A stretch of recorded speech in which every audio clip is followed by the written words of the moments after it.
Field marshal Asim Munir کا سیلاب سے متاثرہ علاقوں کا دورہ۔ آرمی چیف نے سیالکوٹ سیکٹر، شکرگڑھ، ناروال اور کرتارپور کا بھی دورہ کیا۔ ISPR کے مطابق فیلڈ مارشل سید عاصم منیر کو جاری ریسکیو اور ریلیف آپریشنز پر تفصیلی بریفنگ دی گئی۔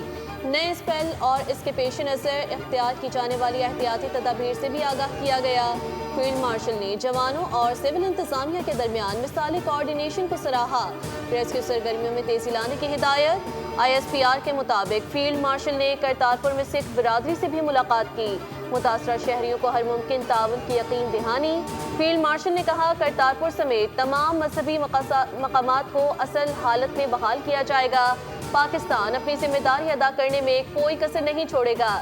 سکھ برادری کا خیر مقدم کیا۔ فیلڈ مارشل نے دربار صاحب کرتارپور کا فضائی جائزہ بھی لیا۔